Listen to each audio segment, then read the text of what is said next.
قال رسول الله صلى الله عليه وسلم من صلى علي مرة واحدة صلى الله عليه عشرا আল্লাহ রাসূল সাল্লাল্লাহু আলাইহি ওয়াসাল্লাম বলেন, দুনিয়াতে কোনো মানুষ যদি একবার আমি নবী মুহাম্মদ সাল্লাল্লাহু আলাইহি ওয়াসাল্লামের উপর দরুদ পাঠ করে, তো এই একবার দরুদ পাঠ করার বদলতে আল্লাহ পাক রব্বুল আলামিন ওই বান্দার উপর একটা না, দুইটা না, তিনটা না, চারটা না, পাঁচটা না, গোটা আল্লাহ পাক রব্বুল আলামিন 10টা রহমত বর্ষণ করেন। সকলে চিল্লায় বলি সুবহানাল্লাহ। আপনি আমি নবীর শানে দরুদ পাঠ করলাম কয়বার? বলেন না, কয়বার পাঠ করলাম? 3 বার। কয়বার পাঠ করছি আমরা? তো 3 বার আমরা পাঠ করছি। তো একবার পাঠ করলে যদি আল্লাহ তাআলা আপনার আমার উপর 10টা রহমত বর্ষণ করে, তাহলে আমরা যে 3 বার পাঠ করলাম, তো আল্লাহ তাআলা আপনার আমার প্রতি কয়টা রহমত বর্ষণ করছেন? জুড়ে বলেন, কয়টা? 30টা রহমত আল্লাহ পাক রব্বুল আলামিন আপনার আমার প্রতি কি করেছেন? রহমত বর্ষণ করছেন। শুধু কি তাই, নবী আরবি সাল্লাল্লাহু আলাইহি ওয়াসাল্লাম বলেন, কোন ব্যক্তি যদি একবার আমি নবী মুহাম্মদুর রাসূলুল্লাহ সাল্লাল্লাহু আলাইহি ওয়াসাল্লামের উপর দরুদ পাঠ করে, আল্লাহ তাআলা তার উপর শুধু 10টা রহমত বর্ষণ করেন। শুধু তাই না, আল্লাহ পাক রব্বুল আলামিন তার 10টা গুনাহ মাফ করে দেন। সুবহানাল্লাহ। শুধু কি তাই? না, নবী মুহাম্মদুর রাসূলুল্লাহ সাল্লাল্লাহু আলাইহি ওয়াসাল্লাম বলেন, কোন ব্যক্তি যদি আমি নবী মুহাম্মদুর রাসূলুল্লাহর উপর একবার দরুদ শরীফ পাঠ করে, তো আল্লাহ পাক রব্বুল আলামিন এই একবার দরুদ শরীফ পাঠ করার কারণে তার উপর 10টা রহমত বর্ষণ করেন, তার 10টা গুনাহ মাফ করে দেন। শুধু তাই না, আল্লাহ পাক রব্বুল আলামিন সমাজের ভিতরে তার মর্যাদা আরো 10 গুণ বাড়ায় দেয়। সুবহানাল্লাহ। তো আপনি আমি নবীর প্রতি দরুদ পাঠ করলে লাভ না ক্ষতি? লাভ না ক্ষতি? আবার আমরা বলি সাল্লাল্লাহু আলাইহি ওয়াসাল্লাম। সকলে জবান খুলে আওয়াজে বলি সাল্লাল্লাহু আলাইহি ওয়াসাল্লাম। শুধু কি তাই, আপনি আমি এমন নবী পাইছি, আল্লাহর রাসূল সাল্লাল্লাহু আলাইহি ওয়াসাল্লাম বলেন, কোন ব্যক্তি যদি আল্লাহ তাআলার কাছে কোনো কিছু চাওয়ার আগে নবী মুহাম্মদুর রাসূলুল্লাহ সাল্লাল্লাহু আলাইহি ওয়াসাল্লামের উপর দরুদ পাঠ করে আল্লাহ পাক রব্বুল আলামিনের কাছে চায়, দোয়া করে, যেই দুয়ার আগে নবীর প্রতি দরুদ আছে, ওই দুয়ার ভিতরে আর আল্লাহ তাআলার ভিতরে কোনো হিজাব থাকে না, কোনো পর্দা থাকে না।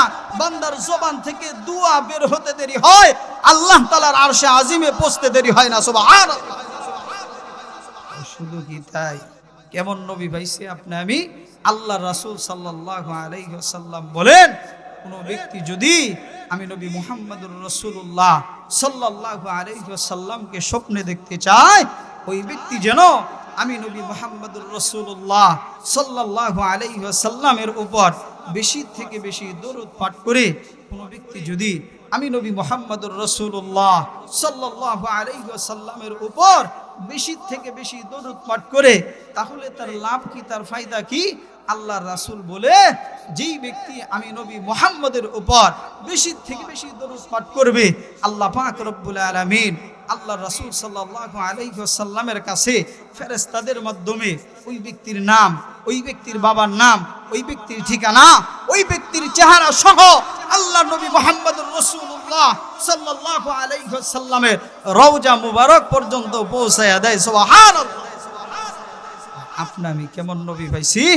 আল্লাহ রাসূল সাল্লাল্লাহু আলাইহি ওয়াসাল্লাম বলেন, কোন ব্যক্তি যদি আমি নবী মুহাম্মদকে স্বপ্নে দেখতে চায়, ওই ব্যক্তি যেন আমি নবী মুহাম্মদুর রাসূলুল্লাহ সাল্লাল্লাহু আলাইহি ওয়াসাল্লামের উপর বেশি থেকে বেশি দরুদ পাঠ করে, যেই ব্যক্তি আমি নবী মুহাম্মদের উপর বেশি থেকে বেশি দরুদ পাঠ করবে, ওই ব্যক্তি আমি নবী মুহাম্মদকে স্বপ্নে দেখতে পারবে। আর যেই ব্যক্তি আমি নবী মুহাম্মদকে স্বপ্নে দেখবে, আল্লাহ পাক রব্বুল আলামিন ওই ব্যক্তির উপর দুজকের আগুনকে হারাম করে দেয়। সুবহানাল্লাহ। আরো জোরে চিল্লায় বলি সুবহানাল্লাহ। কোনো মানুষ যদি কোনো বিপদ আপদ বালা মুসিবতের ভিতরে পড়ে, বালা মুসিবতের ভিতরে পড়ার পরে আল্লাহ রাসূল সাল্লাল্লাহু আলাইহি ওয়াসাল্লামের উপর দরুদ পাঠ করে দরুদ পাঠ করে দরুদ পাঠ করে এরপরে আল্লাহ পাক রব্বুল আলামিনের কাছে কোনো কিছু চায়, আল্লাহ রাসূল সাল্লাল্লাহু আলাইহি ওয়াসাল্লাম বলেন যে আমার উপর দরুদ পাঠ করার কারণে আল্লাহ পাক রব্বুল আলামিন ওই বান্দার যত ধরনের বিপদ আপদ আছে, বালা মুসিবত আছে, যত ধরনের চাহাত আছে, সব কিছু আল্লাহ পাক রব্বুল আলামিন পূরণ করে দেয়। সুবহানাল্লাহ। খলিফা আব্দুল হামিদ রহমাতুল্লাহি আলাই তিনি একজন আশিকে রাসূল ছিলেন। তার সময়কার এক ব্যক্তি দরিদ্র, উনিও আশিকে রাসূল, কিন্তু অনেক বেশি ঋণগ্রস্ত হয়ে গেছেন। এমন ঋণগ্রস্ত হয়েছেন যে তার ঋণ পরিশোধ করার মতো আর ক্ষমতা নাই। তিনি শুনছে কোনো ব্যক্তি যদি কোনো বিপদের ভিতরে পড়ে, কোনো বালা মুসিবতের ভিতরে পড়ে, তাহলে নবীর উপর বেশি বেশি যেন ওই ব্যক্তি দরুদ পাঠ করে, দরুদ পাঠ কইরা আল্লাহ তাআলার কাছে যদি কোনো কিছু চায়, তাহলে আল্লাহ তাআলা তারে ফিরাইয়া দেন। তো এই খলিফা আব্দুল হামিদ রহমাতুল্লাহি আলাই তার এই সময়কার এই ঋণগ্রস্ত ব্যক্তি, তিনি হতাশ হয় না। কোনোভাবে অনেক মেহনত চেষ্টা মুজাহাদা করার পরেও তার ঋণগুলো যখন পরিশোধ করতে পারতেছে না, প্রতিদিন উনি আমল করতেছেন, দরুদ শরীফের আমল করতেছেন। আপনাদেরকেও আজকে এই মাহফিল থেকে মা বোনেরা খুব মনোযোগ সহকারে শুনেন, আমার ভাইয়েরা, আমার বাজানেরা খুব মনোযোগ সহকারে শুনেন। একটা আমল দেয়া যায়, এই আমলটা করবেন। যত ধরনের বিপদ আসুক, যত ধরনের বালা মুসিবত আসুক, অনেকের সন্তান পরীক্ষায় ভালো রেজাল্ট করতে পারে না, অনেকে এমন আছে সন্তান বিদেশে পাঠাইতে চায়, ভিসা আসে না, ভালো ভিসা আসে না, বিভিন্ন দালাল ধরে টাকা পয়সা দেয়, টাকা মাইর যায়, টাকা উঠাইতে পারে না, ঘরের ভিতরে বিবাহের উপযুক্ত কন্যা সন্তান রয়েছে, বিবাহের সাথে হয় না, আসে বিবাহ ভেঙে যায়, ব্যবসা বাণিজ্য করে ব্যবসা বাণিজ্যের ভিতরে লাভ হয় না, শুধু লস আর লস হয়, স্বামী বদমেজাজি, সামান্য থেকে সামান্য কিছু হইলেই গায়ে হাত তুলে। অনেক মানুষ এমন আছে যে স্ত্রীর সাথে মনোমালিন্য হয়, স্ত্রী কথা শুনে না, যেখানে যাইতে না করে ওই জায়গার ভিতরে যায়, সংসারের ভিতরে অশান্তি, সন্তানাদি কথা শুনে না। আপনাকে আমি একটা আমল দিয়া যাই, যদি আপনি এই আমলটা করতে পারেন, এই আমলটা যদি আপনি 40 দিন পর্যন্ত করেন, 41 যদি না হয় 240, 80 দিন, 240 যদি না হয় 340, 120 দিন কোনো ব্যক্তি যদি লাগাতার এই আমলটা করে, আল্লাহর রাসূল সাল্লাল্লাহু আলাইহি ওয়াসাল্লাম বলেন তার যত ধরনের মুসিবত আছে, বিপদ আছে, যত ধরনের হাজত আছে, এই আমল করার কারণে আল্লাহ পাক রব্বুল আলামিন তার সমস্ত প্রকার হাজত আল্লাহ তাআলা নিজে পুরা করে দিবেন। সুবহানাল্লাহ। আমলটা কি?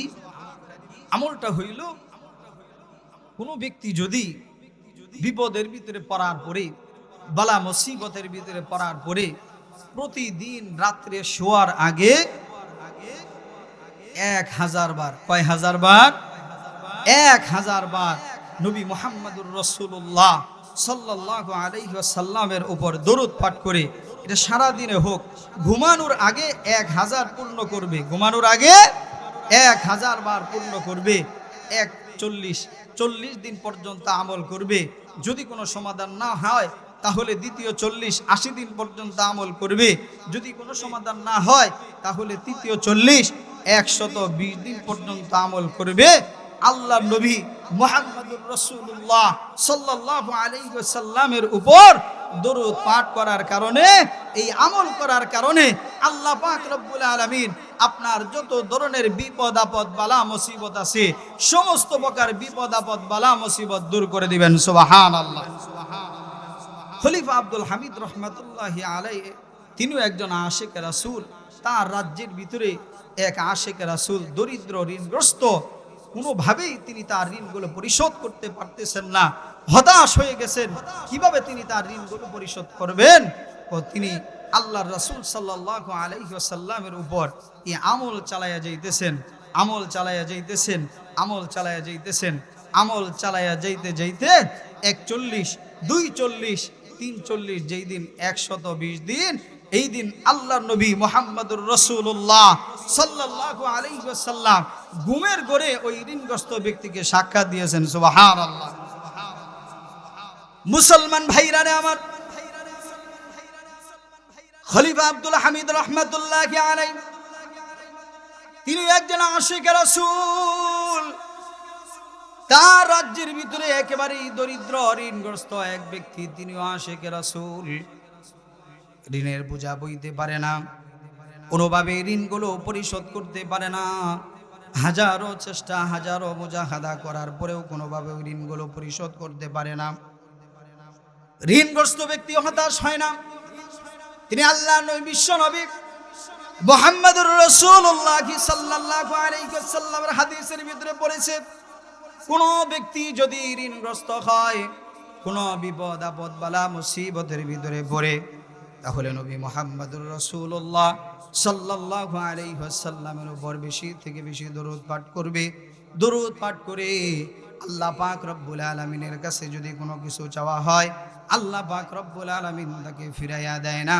এমনি ভাবে ঋণগ্রস্ত ব্যক্তি 41, 42, 43, 120 দিন টানা নবী মুহাম্মদুর রাসূলুল্লাহ সাল্লাল্লাহু আলাইহি ওয়াসাল্লামের উপর দরুদ পাঠ করেছে।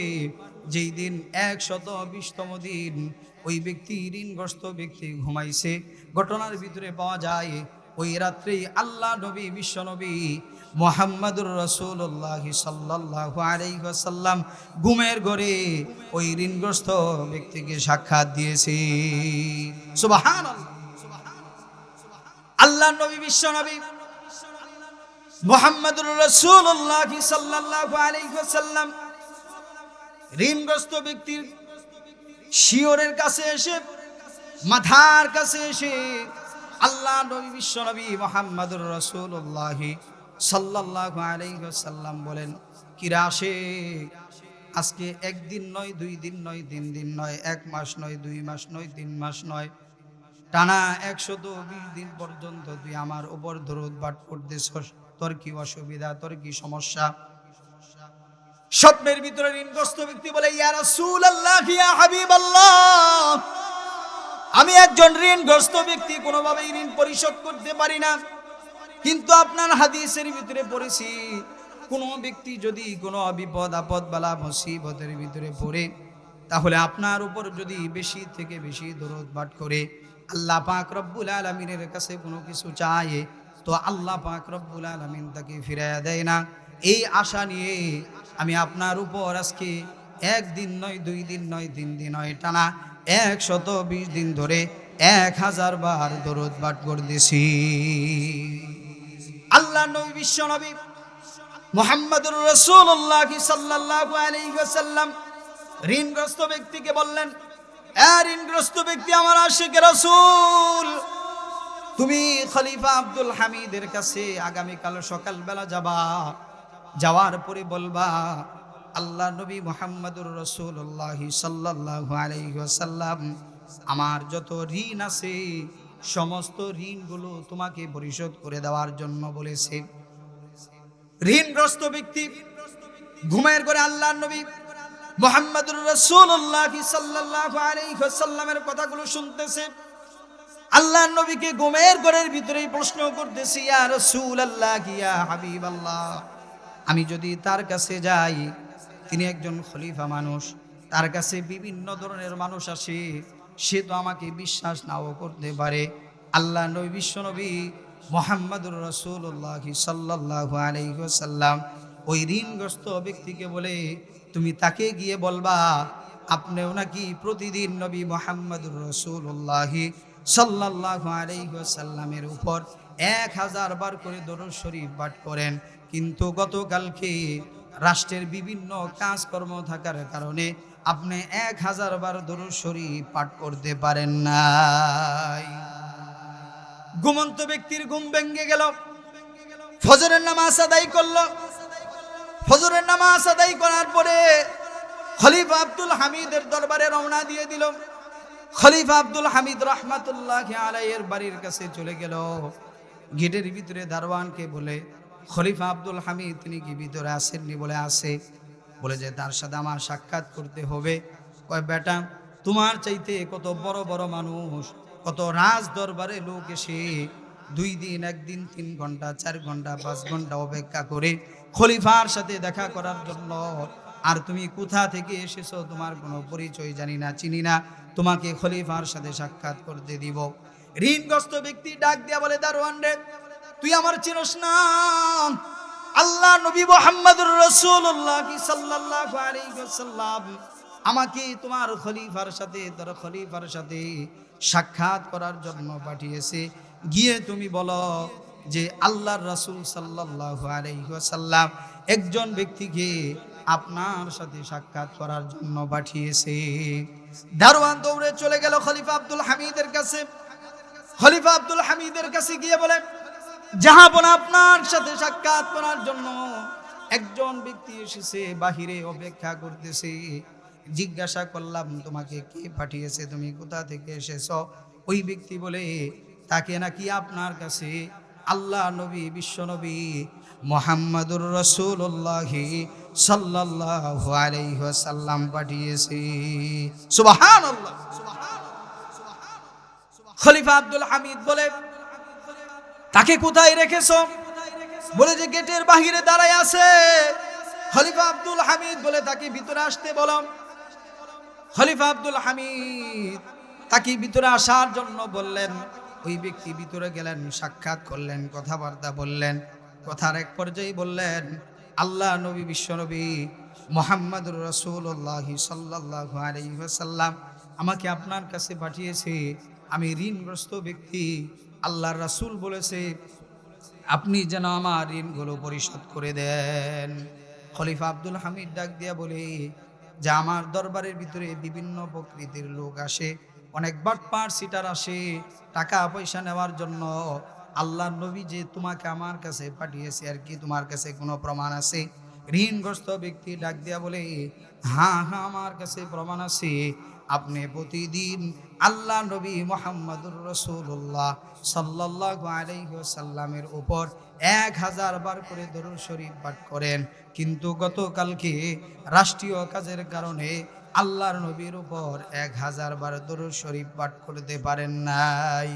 খলিফা আব্দুল হামিদ রাহমাতুল্লাহি আলাইহি তিনি এই কথা শোনার পরে বসার থেকে দাঁড়িয়ে গেছেন, চোখের পানি ছেড়ে দিয়েছেন, বলতেছেন, হ্যাঁ হ্যাঁ হ্যাঁ, আমি প্রতিদিন আল্লাহ নবী, বিশ্ব নবী মুহাম্মদুর রাসূলুল্লাহ সাল্লাল্লাহু আলাইহি ওয়াসাল্লামের উপর 1000 বার করে দরুদ শরীফ পাঠ করি, কিন্তু গতকালকে রাষ্ট্রীয় ঝামেলার কারণে, বিভিন্ন কাজের কারণে আমি নবীর উপর 1000 বার দরুদ শরীফ পাঠ করতে পারি নাই। আমার বিশ্বাস হয়ে গেছে, কিন হয়ে গেছে, তোমার যত ঋণ আছে সমস্ত ঋণ আমি পরিশোধ করব।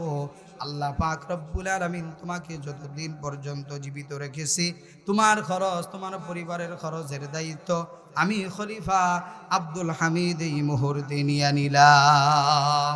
সুবহানাল্লাহ। শুধুমাত্র কেবলমাত্র নবীর উপর দরুদ পাঠ করার কারণে ঋণগ্রস্ত ব্যক্তি ঋণ থেকে মুক্তি পাইল। মৃত্যুর আগ পর্যন্ত তার আর রিজিকের পেরেশানি করা লাগবে না। আল্লাহ নবী মুহাম্মদুর রাসূলুল্লাহ সাল্লাল্লাহু আলাইহি ওয়াসাল্লামের উপর আমরাও যদি নিয়মিত দরুদ শরীফ পাঠ করি, তো আল্লাহ পাক রব্বুল আলামিন আমাদেরকেও সমস্ত প্রকার বিপদ আপদ, বালা মুসিবত থেকে হেফাজত করবে। এই জন্য আজকের এই মাহফিল থেকে অন্তত পক্ষে একটা আমল আমরা নিয়ে যাব।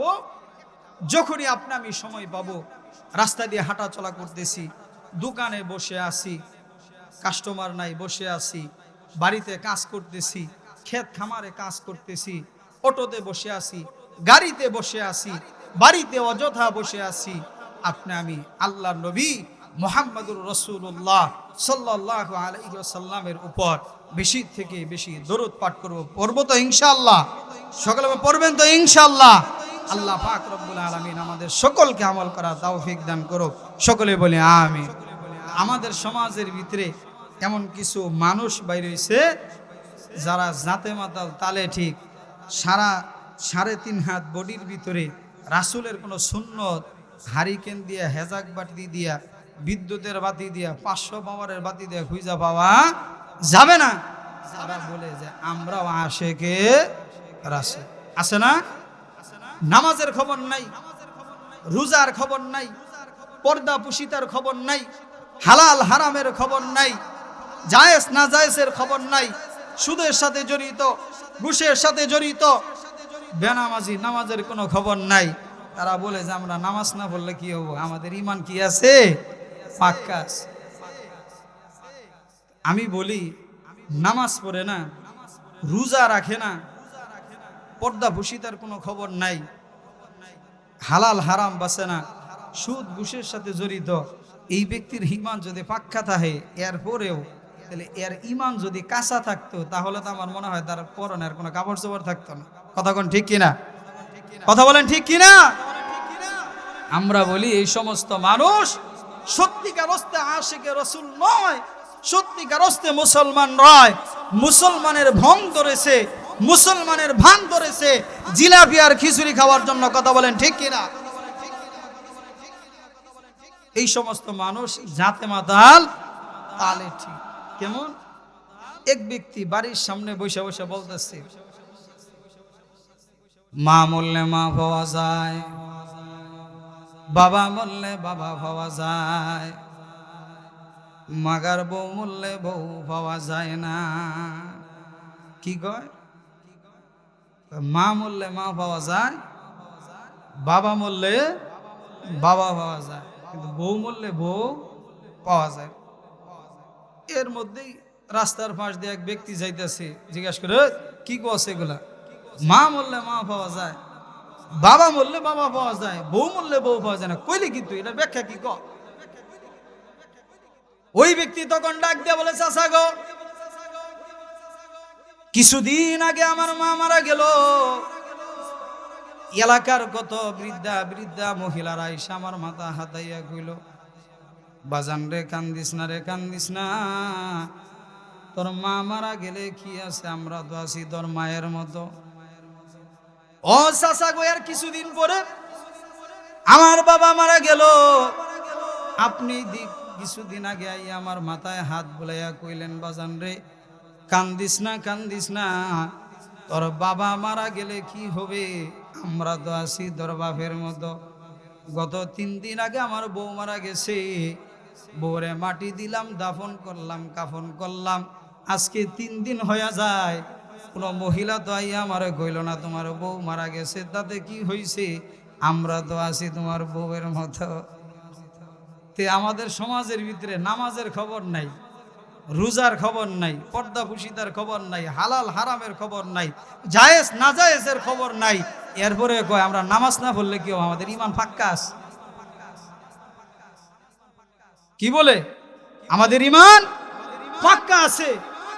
তাহলে বুঝতে হবে এই সমস্ত মানুষ হইল জাতে মাতাল তালে ঠিক। আল্লাহ পাক রব্বুল আলামিন আমাদের সকলকে সত্যিকার আশিকে রাসূল হয়ে, সত্যিকারের মুসলমান হয়ে, সত্যিকারের ঈমানদার হয়ে আল্লাহ পাক রব্বুল আলামিন আমাদের সকলকে কবরে যাওয়ার জন্য তৌফিক দান করুক। সকলে বলি আমিন। আল্লাহ পাক রব্বুল আলামিন বলেন, কুল ইন কানা আবাউকুম ওয়া আবনাউকুম ওয়া ইখওয়ানুকুম ওয়া আজওয়াজুকুম ওয়া আশীরাতুকুম ওয়া আমওয়ালুন ইqtaraftumūhā ওয়া তিজারাতুন তাখশawna kasadaha ওয়া মাসাকিন তারদাwnahā আহাব্বা ইলাইকুম মিনাল্লাহ أحب إليكم من الله ورسوله وجهاد في سبيله فتربصوا حتى يأتي الله بأمره والله لا يهدي القوم الفاسقين। আল্লাহ পাক রব্বুল আলামিন বলেন, কুল, হে নবী আপনি জানায় দেন, হ্যাঁ নবী আপনি বলে দেন, ইন কানা আবাউকুম ওয়া আবনাউকুম ওয়া ইখওয়ানুকুম ওয়া আজওয়াজুকুম ওয়া আশীরাতুকুম, যদি তোমাদের কাছে তোমাদের মা বাবা, তোমাদের সন্তানাদি, তোমাদের ভাই বেরাদার, তোমাদের আত্মীয় স্বজন, ওয়া আমওয়ালুন ইকতারাফতুমুহা ওয়া তিজারাতুন তাখশাউনা কাসাদাহা, এবং তোমাদের অর্জিত সম্পত্তি মাল এবং তোমাদের ব্যবসা বাণিজ্য যেটা নষ্ট হয়ে যাওয়ার তোমরা ভয় করো, ওয়া মাসাকিনু তারদাউনাহা, এবং তোমাদের অট্টালিকা তোমাদের বসত বাড়ি যেটাকে তোমরা খুব পছন্দ করো ভালোবাসো, ওয়া তিজারাতুন তাখশাউনা কাসাদাহা ওয়া মাসাকিনু তারদাউনাহা আহাব্বা ইলাইকুম মিনাল্লাহ আহাব্বা ইলাইকুম মিনাল্লাহি ওয়া রাসূলিহি ওয়া জিহাদিন ফি সাবিলিহি ফাতারাব্বাসু হাত্তা ইয়াতিয়াল্লাহু বিআমরিহি। আল্লাহ পাক রব্বুল আলামিন বলেন, হে নবী আপনি জানিয়ে দেন, হে দুনিয়ার মানুষ, যদি তোমাদের কাছে তোমাদের পিতা মাতা, তোমাদের সন্তানাদি, তোমাদের ভাই বেরাদার, তোমাদের আত্মীয় স্বজন, তোমাদের অর্জিত সম্পত্তি, তোমাদের ব্যবসা প্রতিষ্ঠান, তোমাদের ঘর বাড়ি যেটাকে তোমরা পছন্দ করো ভালোবাসো, এগুলো সব কিছু যদি তোমাদের কাছে আল্লাহ এবং তার রাসূল এবং আল্লাহর রাস্তায় জিহাদ করা থেকে বেশি প্রিয় হয়ে যায়, বেশি মহাব্বতের হয়ে যায়, আল্লাহ পাক রব্বুল আলামিন বলেন ফাতারাব্বাসু হাত্তা ইয়াতিয়াল্লাহু বিআমরিহি, তাহলে তোমরা ধৈর্য ধারণ করো, অপেক্ষা করো আল্লাহ পাক রব্বুল আলামিনের আযাব আসার।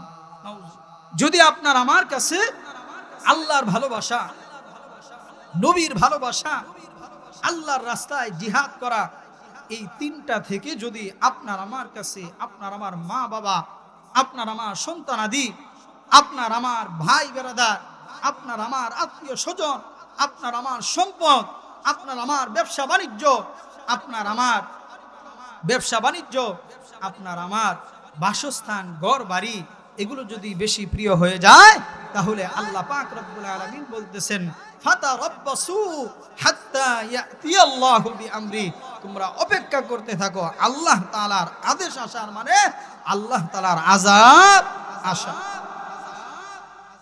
এই জন্য আপনার আমার দিলের ভিতরে, আপনার আমার কলবের ভিতরে, আপনার আমার মনে, আপনার আমার হৃদয়ে সব চাইতে বেশি, সব কিছুর চাইতে আপনার আমার, এমনকি নিজের জীবনের চাইতেও বেশি আল্লাহ এবং আল্লাহর রাসূলের মহাব্বত এবং আল্লাহর রাস্তায় জিহাদ করা, এটা আপনার আমার দিলের ভিতরে সবচাইতে বেশি থাকতে হবে।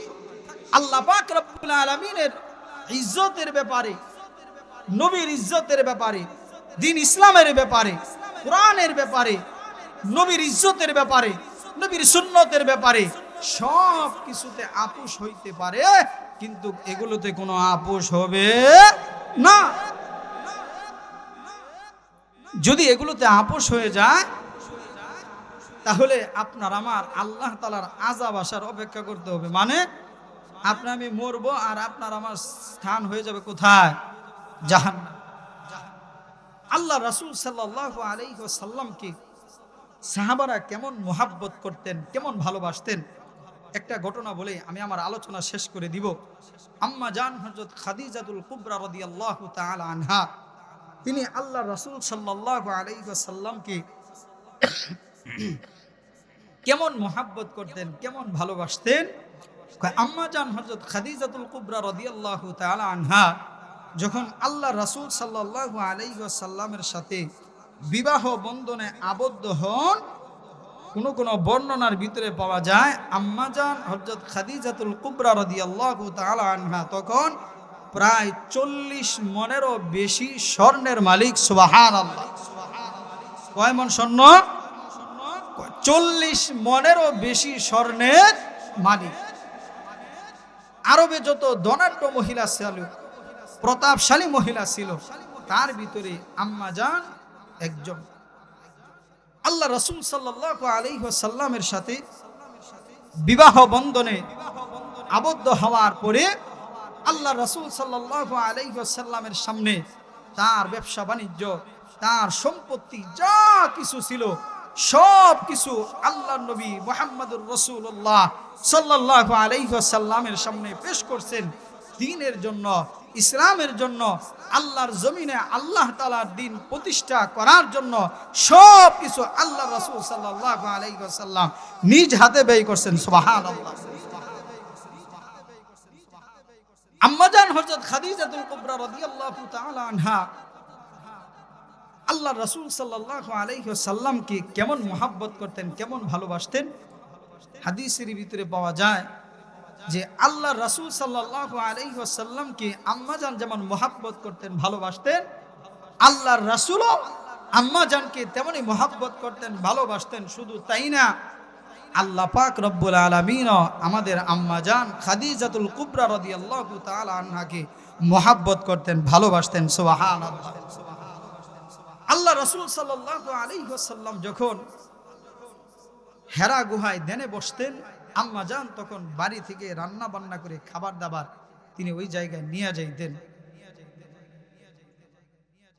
আল্লাহ রাসূল সাল্লাল্লাহু আলাইহি ওয়াসাল্লাম যখন দ্বীনের দাওয়াত দেন, কোন কোন বর্ণনায় পাওয়া যায় তখন আম্মাজানের বয়স প্রায় 70 বছর। কত বছর? 70 বছরের একজন বৃদ্ধা মহিলা, তিনি সেই হেরা গুহায় আল্লাহ রাসূল সাল্লাল্লাহু আলাইহি ওয়াসাল্লামের জন্য খাবার নিয়ে যাইতেন। একদিন হযরত জিবরাইল আলাইহিস সালাতু ওয়াস সালাম আল্লাহ রাসূল সাল্লাল্লাহু আলাইহি ওয়াসাল্লামের কাছে ওহী নিয়ে আসছেন। আসার পরে তিনি লক্ষ্য করে দেখতেছেন আম্মাজান আল্লাহ রাসূলের জন্য খাবার নিয়ে আসতেছে। তো জিবরাইল আলাইহিস সালাতু ওয়াস সালাম বলছেন যে ইয়া রাসূলুল্লাহ, ইয়া হাবিবাল্লাহ, ওটা কে আসে? বলতেছে যে খাদিজা আসতেছে। বলতেছে আপনার খাদিজারে আল্লাহ তাআলা নিজে সালাম জানাইছেন। সুবহানাল্লাহ। আল্লাহ নবী, বিশ্ব নবী মুহাম্মদুর রাসূলুল্লাহ সাল্লাল্লাহু আলাইহি ওয়াসাল্লামকে আপনার আমার নিজের মা বাবা, নিজের সন্তান আদি, নিজের ভাই বেরাদার, নিজের আত্মীয় স্বজন, নিজের অর্থ সম্পদ, নিজের ব্যবসা বাণিজ্য, নিজের ঘর বাড়ি যা কিছু আছে সব কিছুর চাইতে নবী মুহাম্মদুর রাসূলুল্লাহ সাল্লাল্লাহু আলাইহি ওয়াসাল্লামকে বেশি মহব্বত করতে হবে, ভালোবাসতে হবে। কেমন মহব্বত করতে হবে, কেমন ভালোবাসতে হবে? আম্মাজান হযরত খাদিজাতুল কুবরা রাদিয়াল্লাহু তাআলা আনহা নিজের জীবনের চাইতেও বেশি আল্লাহর নবী মুহাম্মদুর রাসূলুল্লাহকে ভালোবেসেছেন। আল্লাহর নবী, বিশ্ব নবী মুহাম্মদুর রাসূলুল্লাহ সাল্লাল্লাহু আলাইহি ওয়াসাল্লাম দ্বীনের দাওয়াত দেওয়ার জন্য আল্লাহর জমিনের ভিতরে আল্লাহর দ্বীন প্রতিষ্ঠা করার জন্য বের হয়ে যেতেন। আল্লাহর রাসূল সাল্লাল্লাহু আলাইহি ওয়াসাল্লাম দ্বীনের দাওয়াত দিয়ে গভীর রজনীতে বাড়িতে ফিরতেন।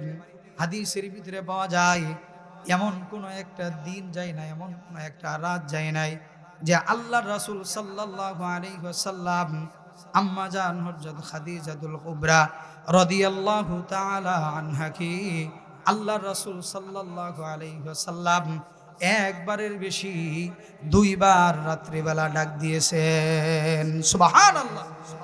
আল্লাহ নবী, বিশ্ব নবী মুহাম্মদুর রাসূলুল্লাহ সাল্লাল্লাহু আলাইহি ওয়াসাল্লাম ইসলামের কাজ করার জন্য, দ্বীনের কাজ করার জন্য, আল্লাহর জমিনের ভিতরে আল্লাহর দ্বীন প্রতিষ্ঠা করার জন্য গভীর রজনী পর্যন্ত কাফের মুশরিকদের বাড়িতে গেতেন, দাঁড়ে দাঁড়ে গেতেন আল্লাহর রাসূল দ্বীনের দাওয়াত পৌঁছে দেওয়ার জন্য।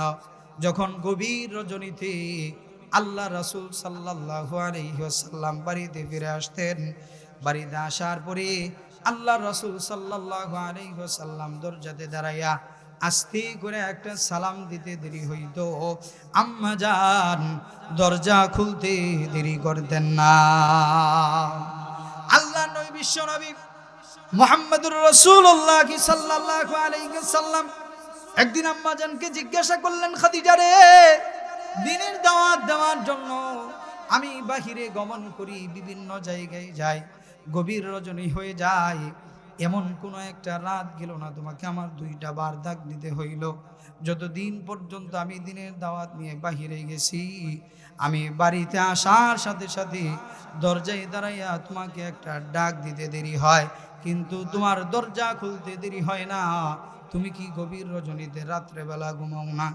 আম্মাজান হযরত খাদিজাতুল কুবরা রাদিয়াল্লাহু তাআলা আনহা চোখের পানি ছেড়ে দিয়ে বলে, ইয়া রাসূলুল্লাহ, ইয়া হাবিবাল্লাহ, দুনিয়াতে আপনার মা নাই, দুনিয়াতে আপনার বাবা নাই, দুনিয়াতে আপনার চাচা নাই, দুনিয়াতে আপনার দাদা নাই, দুনিয়াতে আপনার আপন বলতে কেউ নাই। আপনি যখন গভীর রজনীতে দ্বীনের দাওয়াত দেওয়ার জন্য, ইসলামের দাওয়াত দেওয়ার জন্য বাহিরে বের হয়ে যান, আমি খাদিজাতুল কুবরা কিভাবে আরামের ঘুম ঘুমাই, আমার মনের ভিতরে টেনশন হয়, পেরেশানি হয়, না জানি কোনো কাফের, কোনো মুশরিক আপনার কোনো ক্ষতি করে। আপনি আল্লাহর দ্বীনের দাওয়াত নিয়ে, কোরআনের দাওয়াত নিয়ে বাহিরে থাকবেন, আর আমি খাদিজা বিছানার সাথে পিঠ লাগাইয়া আরামে ঘুমাবো। আপনি আমারে ডাকবেন, আর দরজা খুলতে আমার দেরি হবে। হাসরের ময়দানে আল্লাহ পাক রব্বুল আলামিন যদি আমাকে জিজ্ঞাসা করে, খাদিজা রে, আমি যেই নবীকে ভালোবেসে মহাব্বত করি তার শরীরের ভিতরে মশা মাছি পর্যন্ত বসা হারাম করে দিয়েছিলাম, খাদিজা তুই আমার নবীকে 2বার 3বার ডাক দেওয়ার পরেও দরজা খুলতে পারস নাই, আমার নবীকে কেন কষ্ট দিলি? আমি আল্লাহ তাআলার সামনে দাঁড়াইয়া এই প্রশ্নের জবাব দিতে পারবো না। ইয়া রাসূলুল্লাহ, ইয়া হাবিবাল্লাহ, এই জন্য আপনি যতক্ষণ পর্যন্ত দ্বীনের দাওয়াত নিয়ে বাহিরে থাকেন, আমি খাদিজা দরজার ভিতরে পিঠটা লাগাইয়া আপনার অপেক্ষা করতে থাকি। সুবহানাল্লাহ, সুবহানাল্লাহ।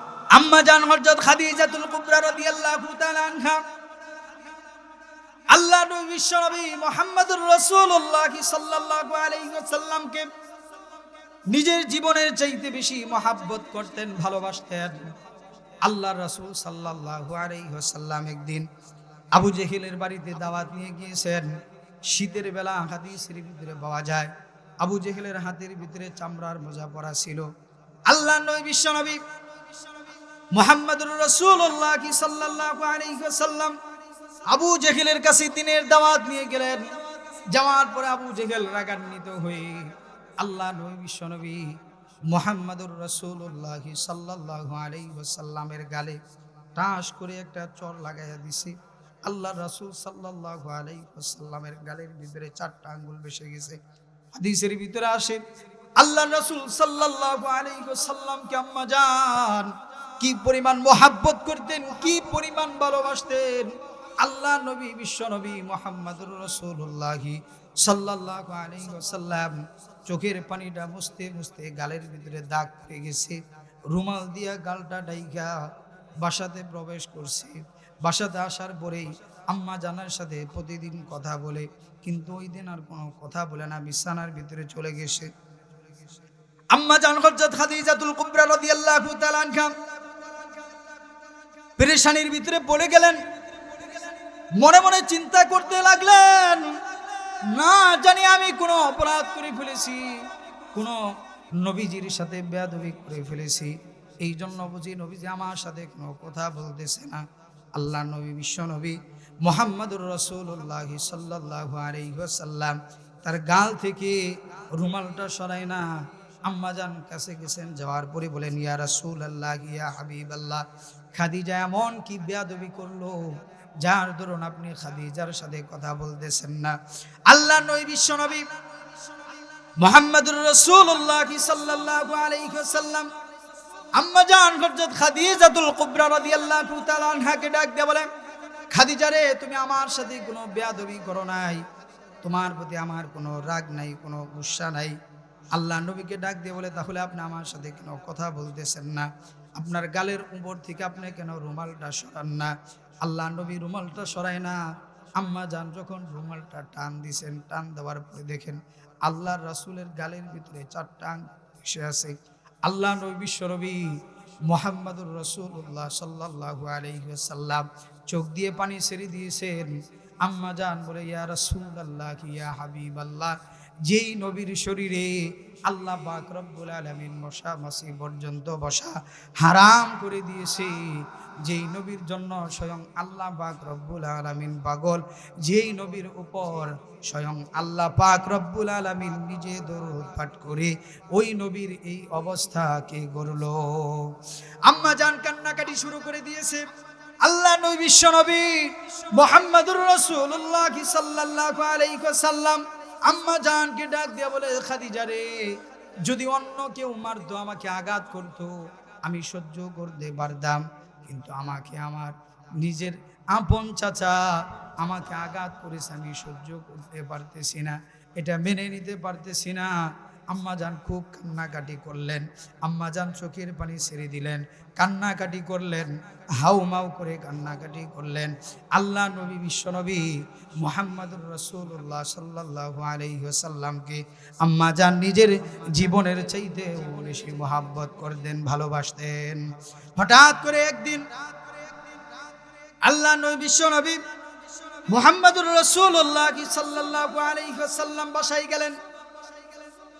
আম্মাজান হযরত খাদিজাতুল কুবরা রাদিয়াল্লাহু তাআলা আনহা বিছানার উপর শোয়া। আল্লাহ নবী বিশ্বনবী মুহাম্মদুর রাসূলুল্লাহ সাল্লাল্লাহু আলাইহি ওয়াসাল্লামকে আম্মাজান ডাক দিলেন। ডাক দেওয়ার পরে আম্মাজানের কাছে গেলেন। আম্মাজান আল্লাহর রাসূলের হাতটা শক্ত করে ধরলেন। ধরার পরে বলে, ইয়া রাসূলুল্লাহ, ইয়া হাবিবাল্লাহ, আপনার সাথে দীর্ঘদিন সংসার করেছি, আপনার যেইভাবে খেদমত করার দরকার ছিল আমি ওইভাবে খেদমত করতে পারি নাই, আপনার যেইভাবে সেবা করার দরকার ছিল আমি ওইভাবে সেবা করতে পারি নাই, আপনার যেইভাবে দেখভাল করার কথা ছিল আমি ওইভাবে আপনার দেখভাল করতে পারি নাই। আমি খাদিজা যদি মারা যাই, আল্লাহ পাক রব্বুল আলামিনের সামনে আপনি আমারে অপরাধী বানায়েন না, আপনি আমার নামে নালিশ দিয়েন না। ইয়া রাসূলুল্লাহ, ইয়া হাবিবাল্লাহ, আমি মনে হয় মারা যাব, আমার শরীরটা আর চলে না, আমি আর আগের মতো কথা বলতে পারি না, আমি আর আগের মতো চলতে পারি না। আল্লাহ নবী বিশ্বনবী মুহাম্মদুর রাসূলুল্লাহ সাল্লাল্লাহু আলাইহি ওয়াসাল্লাম চোখ দিয়ে পানি ছেড়ে দিয়েছেন। আম্মা জানকে ডাক দিয়ে বলে, খাদিজা রে, তুমি আমাকে কি পরিমাণ মহব্বত করো, ভালোবাসো, এটা শুধু আমি না, আল্লাহ পাক রব্বুল আলামিনও ভালো করে জানেন। কেননা দুনিয়াতে আল্লাহ পাক রব্বুল আলামিন তোমাকে, আল্লাহ পাক রব্বুল আলামিন, তুমি শুধুমাত্র কেবলমাত্র একজন মহিলা যাকে আল্লাহ পাক রব্বুল আলামিন দুনিয়াতে সালাম জানিয়েছেন। সুবহানাল্লাহ। আল্লাহ নবী বিশ্বনবী মুহাম্মদুর রাসূলুল্লাহ সাল্লাল্লাহু আলাইহি ওয়াসাল্লাম আম্মা জান হযরত খাদিজাতুল কুবরা রাদিয়াল্লাহু তাআলা আনহাকে বলেন, হ্যাঁ খাদিজা, তুমি এইসব কি বলো? আল্লাহর রাসূলকে ডাক দিয়ে বলে, ইয়া রাসূলুল্লাহ, ইয়া হাবিবাল্লাহ, আমি মনে হয় আর বাঁচবো না, আপনার কাছে আমার কিছু চাওয়া আছে, আপনি যদি মেহেরবানি করে পূরণ করতেন।